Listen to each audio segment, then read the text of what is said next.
আমরা ব্যাক স্টেজে কথা বলছিলাম ট্রেনিং এর বিষয়টা নিয়ে, যে আমি বলছিলাম যে আমি একটা বড় কোম্পানি ট্রেনিং করেছি, তখন আপনি বললেন যে আপনার জীবনে অন্যতম ট্রেনিং আপনি পেয়েছেন লাক্সের ক্যাম্পে থাকার সময়। ওই অভিজ্ঞতাটা যদি একটু শেয়ার করতেন, এবং ট্রেনিং যে কত ইম্পর্টেন্ট যদি একটু সবাইকে প্লিজ প্লিজ লিসেন ফ্রম বিদ্যা Sinha Mim the importance of training.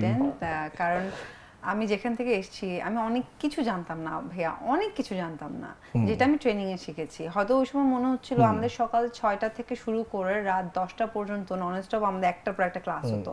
Like সকালবেলায় আমাদের জিম করানো হতো, জিমে আবার কয়েক টাইপের ধরন থাকতো। সো তখন প্রথম জিম শুরু করি, তো ওইটাই আমার খুব বিরক্ত লাগতো, এরকম কেন। পরবর্তীতে ওইখান থেকে একটা হয়তো মেকআপের ক্লাস, দেন হাঁটার ক্লাস, দেন খাওয়ার ক্লাস, কিভাবে খেতে হয়, দেন হচ্ছে কিভাবে কথা বলতে হয়, এরকম প্রত্যেকটা সেক্টর মানে শেখানো হলো, নাচের ক্লাস সব। সো হয় না যে টানা এতদিন 3 মাস আমার মনে হচ্ছিল যে আমার দম বের হয়ে যাচ্ছিল, এরকম কেন করছে, এরকম কেন করছে। বাট পরবর্তীতে দেখলাম এখান থেকে আমি যেগুলো শিখেছি এটাই আমার কাজে বেশি, একদম প্রাইসলেস লার্নিং। তখন মনে হচ্ছিল যে ইস, আমি আরেকটু টাইম পেতাম শেখার, তা আরো ভালো হতো। সো ট্রেনিং এ অ্যাকচুয়ালি আমি জানতে পারছি কি একটা অভিনেত্রী হওয়ার জন্য, অথবা একটা ওখানে তো দেখাচ্ছিল লাক্স চ্যানেল সুপারস্টার, তো সে যে হবে তার তো অনেক কিছু জিনিস মানে একদম প্রপার সুন্দর হইতে হবে, সে কিভাবে প্রেজেন্টেশন করছে নিজেকে, ওই জিনিসটাই তো শেখানো, প্রত্যেকটা মেয়ে শিখেছে। তো ওইখানে না শেখার পর আমার মনে হচ্ছে আমি যদি উইনার নাও হতাম তাও আমি যা শিখেছি ওইটা আমার জন্য অনেক কিছু। ফ্যান্টাস্টিক।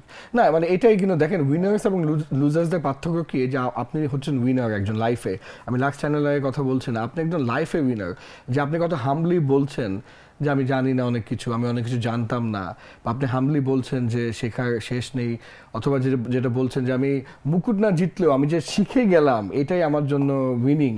এটাই কিন্তু অনেক বড় ব্যাপার, যে আপনি কন্টিনিউয়াসলি, আমার মনে হয় আপনার মধ্যে কন্টিনিউয়াসলি শেখার একটা প্রবণতা। আমি এখনো শিখি, আমি এখনো যখন কোনো একটা কাজ করি, যে ডিরেক্টর থাকে তাকে আমি বলি ভাই তুমি কি চাচ্ছ তোমার অ্যাক্টিং, মানে আমি আমারটা ভুলে যাই। আচ্ছা, সো একটা ডিরেক্টর কি চাচ্ছে ক্যারেক্টারটাতে, সো সে যেটা বলে আমি সেটাই করার চেষ্টা করি। ইভেন এমনও হয় ভাইয়া যে অনেক সময় দেখা যায় একটা সিন যতক্ষণ না পর্যন্ত তার মন মতো না হবে আমি চেষ্টা করি ততক্ষণ পর্যন্ত দেওয়ার।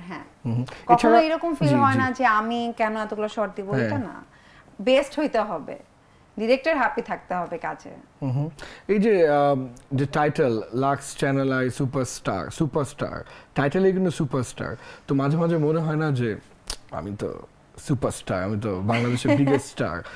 মানে ওই ইগোটাকে আপনি কিভাবে কন্ট্রোলে রাখেন? কারণ আমি অনেকের মধ্যে দেখি যে কন্ট্রোলে রাখতে পারে না। না, আমার মধ্যে কখনো ওই ফিলটা আসে না, বাট আমার মধ্যে ভালো লাগা ফিল আসতো। লাইক যখন ভালো লাগাটা হচ্ছে এরকম, মানুষজন যখন আমাকে চিনতো, ওইটা একটা অ্যামেজিং ফিলিং, এটা অন্যরকম ফিলিংস। অ্যামেজিং, যে লাক্স সুপারস্টারও যাচ্ছে এরকম শুরুর দিকে যখন এটা বলতো না, তখন ভালো লাগতো। ইভেন এই ভালো লাগাটা আরো বেশি ভালো লেগেছিল যখন আমার মা বাবা আরো বেশি হ্যাপি হয়েছিল। লাইক থাকে না, বাবা গিয়েছে কোথাও, আপনার মেয়ে তো হচ্ছে, তখন না বাবা বাসায় এসে অনেক সময় কথা বলতে বলতে কান্না করে দিত। রিয়েলি, মানে লিটারালি কান্না করত। এখনো করে, ধরেন আমার কোনো একটা কাজে বাবার কোনো বন্ধু তাকে ফোন দিয়ে বললো যে মিমের এই কাজটা খুব ভালো লেগেছে, অথবা বাবা এখন আমি জানি না ইন্টারভিউ দেখছে কিনা, কিন্তু এখনো যদি দেখে একটা ভালো কোনো কথা শুনলে সে কান্না করে দিবে। সো এইটা আমার অনেক ভালো লাগে।